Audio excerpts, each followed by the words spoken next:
captaincy across all three formats. How much of an honour is that for you? Well, thank you.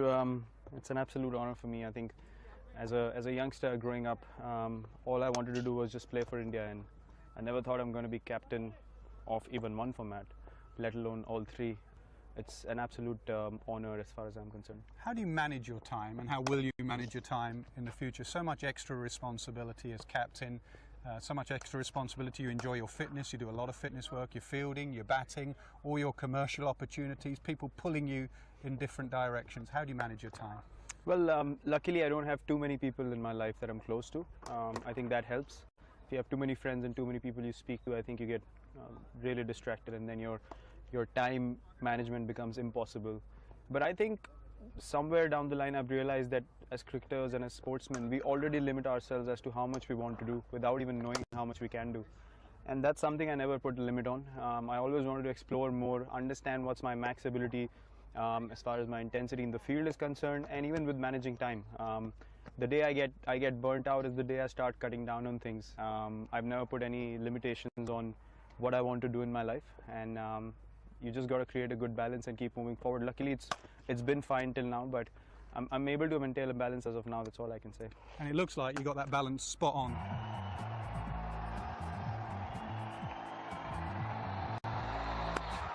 So 14th Test match 100 for Virat Kohli. His love affair on this ground continues. Right, he's gone through with the shot. There's a man underneath. He'll watch it sail. Oh, what 100 for Virat Kohli. He's unstoppable at the moment. He is brilliant in a run chase. A 400. Outstanding. The consistency is unfathomable. They are remarkable stats.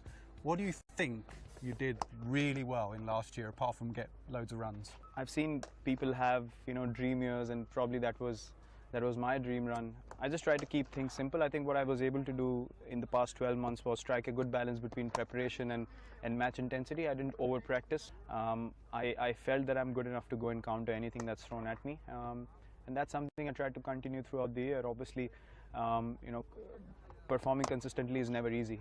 So it's very important to get rid of the last performance and treat every match as a new day. And luckily it comes to me naturally that I'm excited about playing a cricket game every time I step onto the field. It doesn't matter whether I've got 300s in 3 innings, a fourth one is another opportunity for me. So I think that kind of mindset really helped me.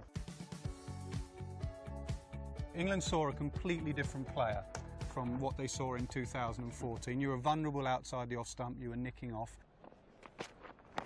Edged and gone. That's the line, just inch closer and closer to the off stump until he plays. Swinging ball just looked like it nipped away a bit from Kohli. Just pushed at it a little bit. Good catch from Cook. It slipped. What did you do technique-wise and also a bit mentally between that series and the brilliant series you just had in Test matches? Well, obviously the conditions are pretty different here. The ball swung much more in England.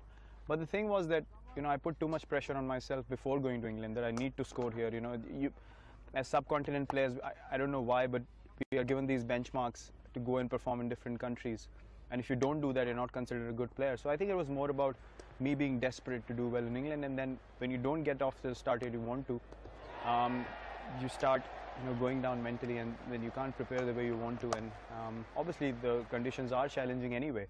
You need to have a perfectly clear head to score runs in England, and obviously technique is important as well, but even people with not that strong techniques have been able to score well there because of their good mindsets. And I wasn't able to get out of that desperation that continued, and the bowling attack obviously was quality as well. They kept the ball in the right areas, but I thought what I was doing there was I was expecting the in-swinger too much, and that opened up my hip a lot more than what should have been done in a Test series in England. And I kept looking for the in-swinger, and I was in no position to counter the outswing. Can you show us? Did you know what exactly you mean by that? I did a few different things. Firstly, I used to stand at 2-leg, and my stance was pretty closed. And then after my initial movement, I figured out that my initial movement was my toe wasn't going towards point, rather it was towards cover point. So anyways, my hip was opening up initially, and then to get the feel of the ball, I had to open up my hip because I was too side on. Anyways, I have a strong bottom hand grip. I didn't have too much room for my shoulder to adjust to the line of the ball, so it was too late for me to react to anything that swung, from in front of my eyes. So the changes I made was I went back, I did some drills about, making couple of lines here, making sure that someone's recording me from the side. Every time I played the ball, I wanted to make sure that my toe is pointing in points direction rather than covers. That way I kept my hip nice and side on. I gave myself some room. I widened my stance as well so that I have good balance when I want to go forward. Short ball wasn't an issue for me, so that really helped in, widening my stance and actually being giving that forward press, which is really important at an international level. Then when I went to Australia, I knew they're going to target me in that area, so immediately I just cut down everything. I wasn't worried about the pace and bounce. I knew I can counter that. I was prepared mentally, but the one thing I cut down was that good corridor. 80% of the balls I was able to hit for boundaries more often than not, because I was about a foot outside my crease and already on fourth stump, so they had to really bowl far from me. And I know on the pads, unless my body weight's far behind, it's very difficult for them to hit my pad, because I know that that is my strength. How easy was that to change, and is it completely natural to you now?